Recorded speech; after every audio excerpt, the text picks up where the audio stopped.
What if fitness wasn't about punishment, extreme diets, or suffering through endless burpees? What if instead it was about building strength for life so you can keep doing what you love for as long as you want? In today's episode, I'm sitting down with Coach Josh Wood, a fitness expert who cuts through the noise with practical, no nonsense advice on getting strong, staying active, and making fitness fit your life, not the other way around. We're talking about the biggest fitness myths that might be holding you back, what it really means to eat like an adult, and why it's simpler than you think, why burpees and ice baths aren't the magic fix, and what actually works, how busy parents and professionals can make fitness work in their packed schedules. Josh's approach is refreshingly realistic, science-backed, and fun. So if you're ready to ditch the gimmicks and build lasting strength, this episode is for you. Welcome to Helping Healers Succeed. This is for you if you felt the call to heal, to make a real difference in people's lives, but you also know that turning your gift into a thriving, sustainable career can feel overwhelming. You're listening to Dr. Anastasia Chopelas, a physicist turned energy healer, your guide with tips, stories, and interviews for building and growing a successful healing practice with confidence and ease, using practical strategies, science-based insights, and inspiration to help you increase your impact and income without burning out. For your free quantum breakthrough call, go to scientifichealer.com/quantum. Be sure to subscribe to my channel so you don't miss any of the upcoming programs in store for you. Welcome back. Today, I'm delighted to welcome Coach Josh Wood, a TEDx speaker, educator, and fitness expert who brings a fresh perspective to health and wellness with his philosophy of training to become strong for life. Based in Tasmania, Josh has a wealth of experience as a competitive athlete in powerlifting and combat sports, a wilderness guide, and a father. His holistic approach to fitness draws from his education in health science and strength training, but what truly sets him apart is his emphasis on practicality and individuality.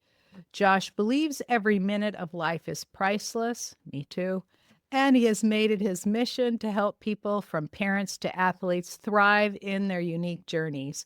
With thousands of clients worldwide, Josh combines science, experience, and humor to inspire us all to live healthier, stronger lives. Let's take a closer look at his straightforward insights, and I really love these insights. So, Josh, welcome to the show. Thank you for having me. Awesome. So you often emphasize the concept of being strong for life. What does that mean to you, and how does it differ from traditional fitness goals? Yeah, it's an interesting one. And that's the name of my business, Strong for Life Online Coaching. So it's something I've had to think a lot about. And there's a few things I've done with that name and the reason why I like the concept of Strong for Life. One is I like people to try and figure out what it means for them. So I have an idea of what it means. But one thing I've done a number of times is I've talked to people. I'm like, what do you think it means to be strong for life? And everybody has an interpretation. Everyone has a thing that makes sense to them. But reality is that the reason that I chose that title is because I want people to be able to keep doing the things that they love in life for as long as they love to do them. The idea is you need to be strong to undertake all of life's adventures, but I also want you to be strong for the duration of your life. It's moving away from this idea of lifespan being the end goal of all health and fitness stuff, but more health span. How long can we be strong and capable so we can keep doing those things that make life worthwhile? Yeah, I completely agree with that. I started doing daily exercise when I was 14. So I've been doing it a while. Nice. Yes, Yeah. since 1967. And yeah, I either did running, swimming, jogging, weightlifting, any of those things. I've exercised at least an hour a day since then. And I think that's the point that you're making, Exactly. is that not just for your practical aspects of being able to do what you want, but being able to do it for as long as you want. Yeah, 100%. And the whole idea, like you mentioned in the intro, is it's an individual thing. When I'm working with people, it's like, okay, what do you want to do? What do you want out of your life? All right, let's figure out how to get you there. There's no one path through life. So it's like, how do we get you to where you want to be if you're not already there? And then how do we sustain that for as long as you want to sustain it? Yeah. So in your TEDx talk, you introduced the idea of eating like an adult. Can you unpack what that looks like in practice and how it can reshape our relationship with food? Yeah, it's a funny term. When I was putting that talk together, the idea was like, all right, I need to challenge people and what they think they're doing with their nutrition choices and their food choices. And I need to do it a little bit tongue in cheek so as not to get people too defensive. Because when they're defensive, they don't listen. So the title itself, Learn to Eat Like an Adult, implies that you're not doing that, that you're probably eating like a kid. But when we look at what does it actually mean to eat like an adult, it's a fairly simple thing. I'm not dogmatic about nutrition. Like, I'm not interested in any particular one diet. I don't really believe there are good and bad foods. I think there are better and worse choices for where you're at and what you want to accomplish. So no dogma there. But the concept of eating like an adult is essentially, as an adult, we need to understand that the future we want is created by the choices we make today. The decisions we make today is shaping what our tomorrow and our next year and 10 years from now looks like. And once you realize that every decision needs some thought, I'm trying to take the mindlessness out of eating, because so much what we do is habitual. We learned how to eat from our parents, or we unlearned that as teenagers, and teenage rebellion stuck with us. I know lots of people in their 30s and their 40s who still eat like they did as teenagers because I'm an adult. I can do what I want. Yeah, I guess technically. Like, we all know those people. Yes. And sometimes When we I do it was ourselves. right when I was little, I thought, oh, my parents always forbid me candy. When I grow up, I'm going to be able to eat whatever I want. And then I got to Yeah.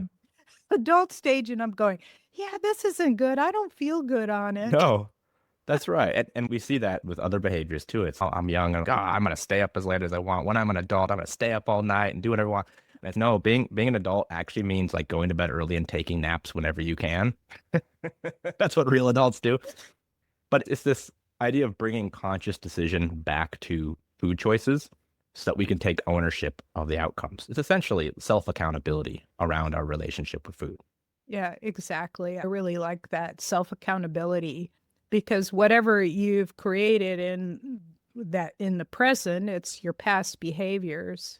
Yep. And you can also change who you are by changing your present behaviors, and then tomorrow will look differently. And it's Yeah. actually amazing how fast that changes when you change your behavior. Within 2 or 3 days, brain fog will clear, water will drop off, Yeah. you feel really good. Yeah. So And I think part of that is also the psychological benefit of actually taking charge of your life, not yeah. letting things just happen to you, not just living off of reflex and habit, but actually being like, no, I'm building something now. And that does so much good for people. Yeah, it's mindfulness, really. Absolutely. So you have some unique takes on popular fitness trends, like your strong stance on burpees and ice baths. Yeah. Burpees, really? Can you share why you think they're misunderstood or misused? And what do you suggest doing instead? All right. We're getting into some stuff here. So I've been teaching in health and fitness since 2012. I taught massage courses and then personal training courses. So I've been dealing with a lot of folks who are very new to health and fitness. And everyone knows what a burpee is. Once you get involved with fitness of any sort, you understand what it is. But most people don't understand what it's for. So there's a basic concept in training about training adaptation. And it's basically the things you do are what you're going to get good at. And if you want to get good at something, you need to do those things. There's some carryover. Getting stronger carries over to almost every domain. Becoming more athletic, becoming more coordinated makes almost every other movement better. And there's some limitations there, but on a broad scale, that's what it does. Burpees are this like spot where when trainers and new coaches or established coaches are lazy, but they want clients to work hard and suffer, or it's this toughening idea. Oh, this is hard. It's hard. It must be good for you. when really the risk to reward ratio just isn't there. Because most of the people that are being told to do burpees by whoever they're getting their instructions from are generally not well trained, not very fit people. And so we get these overweight, middle-aged folks who never trained coming into gyms to work with a young PT who thinks they're hot shit and they know everything. And they go, okay, we're going to do burpees. And you get these people who can barely sit down and stand up or do a push-up, told to throw themselves on the ground, do a push-up off the ground, and then jump up in the air. There's a lot of coordination that goes into that. And then the adaptation is minimal. If you can do 10 push-ups, you're not getting stronger. And this is the thing. People are like, oh, it gets you strong. It helps your cardio. No, those are opposite ends of the training spectrum. You're not getting stronger by doing something for 1,000 reps, 100 reps, even 15 reps. Like, you're just not really getting stronger at that point. You need more load. You need more intensity. And when it comes to conditioning, it's okay, good. You're really good at throwing yourself on the ground and trying to worm your way back up. That's not a useful training adaptation. So there's almost always a better choice of exercise programmed in a better fashion for almost every goal. If the goal is to increase energy expenditure, you're better off going for a jog or a bike ride or a walk or skipping rope, something you could do for an extended duration. You can't do burpees long enough to make the calorie burn really worthwhile. You just can't. And then why would you, when there's better options that have less impact on your body, that take less coordination? Because as you fatigue, coordination goes down. So we have this highly coordinated movement that is done to fatigue, generally with populations that don't need to be dealing with that kind of load or that impact or that amount of coordination, when they should be learning how to squat well or do a push-up, basic movements. And then they should be doing low impact, low skill based cardio for general health. So it's poorly programmed, poorly understood where to put it in a program. And I've been looking at this for years, and I found basically only 2 times that someone should be programmed burpees, unless they enjoy them. This is always the caveat. If you enjoy them, great. Go for it. There might be something wrong with you, but go for it. Yeah. But the 2 instances is only one, if you want to win a burpee competition, then specificity applies. You are doing something specific to the competition. And we have a lady here in Hobart who has set multiple world records for burpees over 24 hours. Oh my goodness. Cool. Yeah, it's wild. But she had to do burpees to do that, obviously. And then there's one other instance, and that's basically in combat sports training, grappling, MMA. There's a move called the sprawl. So when someone shoots in to take you down, you drop on top of them and drop your hips to the ground. And the burpee has a lot of carryover there when trained in certain ways. So that's a very similar movement pattern, and we could train it for explosiveness or we could train it for conditioning. But the burpee itself has come a long way from being a fitness test done 4 times and measuring change in heart rate to we need to make everyone tougher, so let's make them throw themselves on the ground as many times as possible. Yeah. That's long story short. Or short story long. Oh, it could be longer. We could go on all day. On burpees? Oh my goodness. And ice baths too. Oh man, another one. It's the same thing. It's what's something miserable that we can make people do to get them tougher that has almost no benefit to them. The thing is, it looks great on Instagram videos, people chiseling ice off of lakes, and they all sit together in the freezing water and hug each other and cry. And that's fine as a bonding experience. But as a daily thing, when you look at the physiological benefits, now obviously there's a difference if we're looking at like systemic inflammation and we're using ice as a way to reduce, that's a therapeutic use. But the common use we see in all the Instagram influencer videos is this makes me tougher. This wakes me up. And it's okay. So it's an adrenaline rush and it's miserable. So there's some benefit there. And my thing is, setting up an ice bath. I looked into this, like trying to have a regular ice bath at home. Do I have to buy a bunch of ice? Can I convert an old freezer? Do I need like a big tank? Like all this is expensive and takes up a lot of space. And I finally came to the conclusion that if you want something that's going to give you that little bit of pep in the mornings, adrenaline rush, get you going. If you need something that's going to make you a little tougher because it's adding a little bit of discomfort in your life, the easiest, most economical, most travel-friendly option is just a slap in the face. Or even just little cold water on the face. Yeah, it's gonna give you the same basic benefits. And it was just amazing that when I said ice baths are basically useless, and if we have a population of people like parents and stay-at-home moms and people who are working all the time, the last thing they need is more stress in their life. We need It's to true. reduce the cortisol. We need to reduce the adrenaline response. People got so mad at me. People came out of the Well, woodworks and they're like, this literally saved my life. And why are you trying to make people weak? You know, why you want people to be soft? I'm like, I don't, but I also don't want them to be dumb. yeah, when I lived in Germany, a very popular thing to do in the winter is you go to the sauna. So Mm, you sit in the sauna, then you sit outside for a while. There's snow on the ground. You sit outside for a while. Then you come back in the sauna. And then to finish it off, you dip in a cold bath. yeah.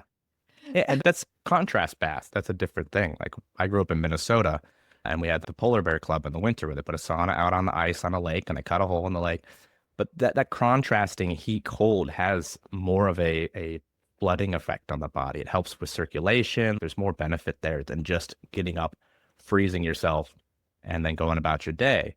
Like I just don't see how that's going to help most people. But if you enjoy it, again, that caveat, if you enjoy it, do it.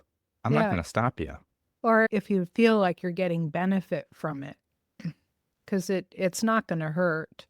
That's right. As long as, you are enjoying it, you're not unduly fatigued during the day after the fact. And there's a big difference between like filling a bathtub at home with ice and jumping into a natural body of water. There's something absolutely primal and fantastic about jumping into a freezing lake or a river or a cold morning ocean dip. That's different. I live here at the Pacific Coast and the water's always cold, even in Yeah. the summer. Oh, same here in Tasmania. It's average temperature is 10 degrees Celsius. Oh, yeah. I think we have a little more, but not much. So, as a father and coach, how do you balance the demands of parenting with staying physically and mentally fit? And what advice do you have for parents who feel there's no time for fitness? Oh, it's always the time thing. The key is always priorities. You have to know your priorities. And once you do understand what's most important and what has to be done, you realize you cannot do everything. And once you realize you can't do everything, you can find the time for the essentials. And these are the people I work with. This is me, busy, time poor parents. And it's okay, what do you have to do? You have to take care of your family. You have to do the work required to support them. You have to have time with your kids. Okay. How much time do you need to stay healthy on top of that? And often it's just a matter of getting in some 10-minute walks, 10 minutes after each meal, 3.5 hours of walking a week. That's great. Most people aren't doing that. You just cut it into the smallest chunks possible. I have some non-negotiables when it comes to my fitness. I'm not a runner. I'm not going to make the time for that. I need to go, what's the most minimum effective dose for what I want to accomplish? And for me, it's I have to hit jujitsu classes twice a week. Everything else is secondary. I work in gyms as well, so I sometimes have 15-minute breaks between clients. I will do 15 minutes of a targeted body part or full body exercise for right now because last year I tore my pec and had it reattached in November. So for right now, it's a lot of just rehabbing that. And so right now I'm about 4 months out from that. And so if I have a 15-minute break, I'm going to do dumbbell chest press and I'm going to swing a mace around my head. And I'm going to just alternate that for 10 minutes. That's all it takes sometimes, but it's something. I'm not moving backwards and I'm hitting the essentials. But it takes understanding what is most important and then learning to recognize what is superfluous because everybody wants to do everything. It's not possible. And then they don't get anything done because they're like, oh, I can't do everything. It's not going to be perfect. So I'm not going to do anything. That was me 40 years ago. My children are now 38 and 41, and I still ran every morning. I did it before they got up. My Yep. my ex was asleep in bed, so I just got up before they did. I went out for my 6-mile run. I came back, and then I just did the rest of my day. I'd gotten my Yeah. exercise, and I also lifted some light weights before I went running to warm up.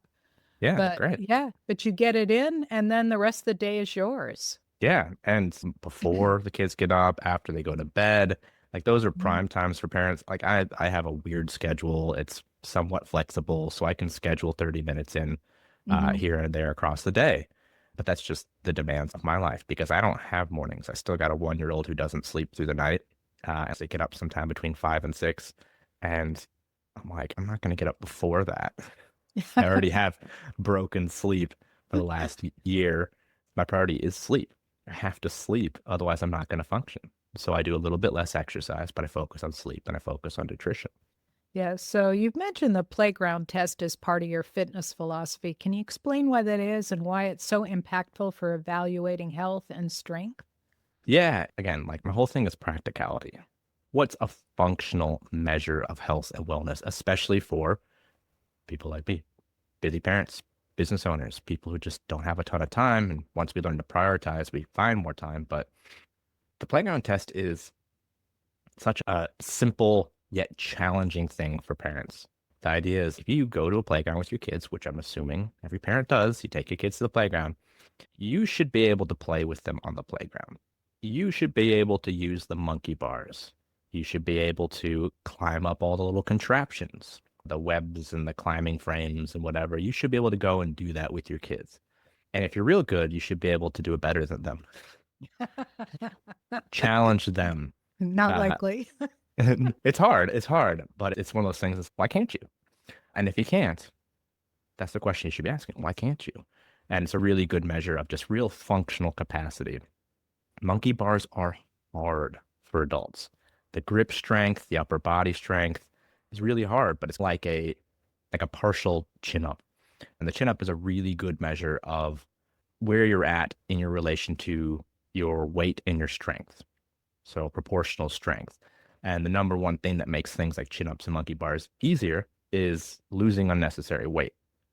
That's usually the limiting factor. It's if you have a lot of extra weight, especially on your lower body or around the belly, and you can't hold your own weight, that's a sign that probably needs to go.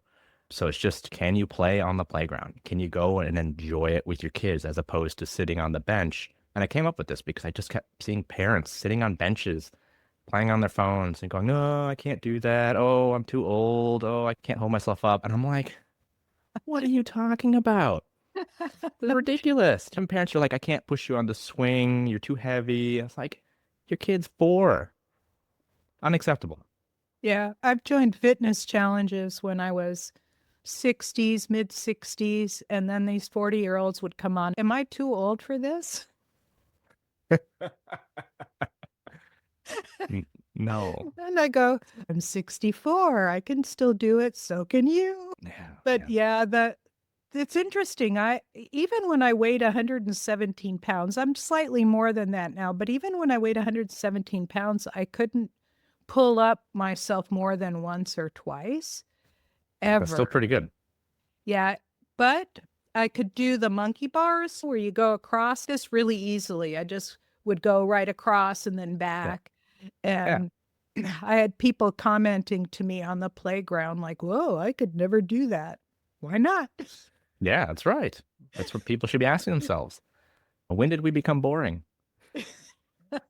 I like that. Can't be boring.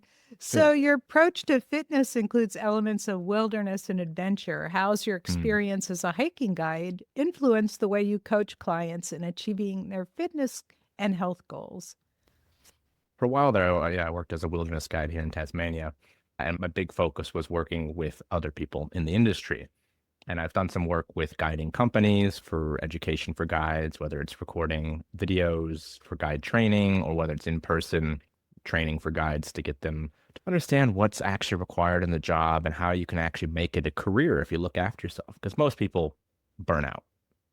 It's not something that a lot of people continue for very long. They do it for a handful of years, and then by the time they're 30, they're broken and burnt out and they have to get a desk job. So for a while there, I was really focusing on that Mhm. and then realized that industry is so resistant to the idea that you actually have to look after yourself and look after your guides if you want to keep them around. It was the wildest thing. So few people were actually interested in that. So I started focusing on that at an individual level, offering training to backpackers and guides, anybody working in the industry, got an industry discount, like focusing on just like, hey, if you want to keep doing this past the age of 25, you have to look after yourself. Look at every person in the office. They're former guides with bung knees and sore backs. Like you don't have to go down that path. And after a while, I started branching out into like, how do we apply this to recreational backpackers? How do we apply this to weekend hikers? How do we start working with, and one of my niches is tactical athletes because I've got the background in combat sports and guiding. Tactical athletes like military, fire, police, prison guards, that kind of thing. With another group of people I work with. They don't really advertise that, but word of mouth, I do work with a number of those folks. And there's a lot of crossover there. If we're looking about the demands of the job, like backpacking, hiking, backcountry hunting, military, there's a lot of crossover. So there's that side of stuff with the more like technical adventure athlete realm. And then there's the people who just don't get outside enough. And a lot of people are afraid of going hiking. They're like concerned about walking outside or doing things outside.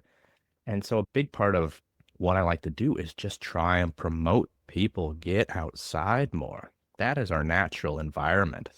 My wife runs a nature play business. So like our kids and everyone she works with is outside all the time.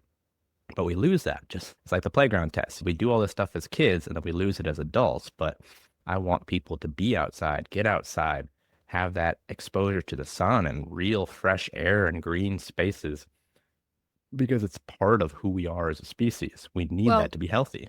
in the healing world, the outside air, the sunshine, and the earth, it brings you to a place where you start forgetting all of your troubles and your worries, and you're out there. It's very healing and it's soothing for people to be outside, and they Yeah. forget that.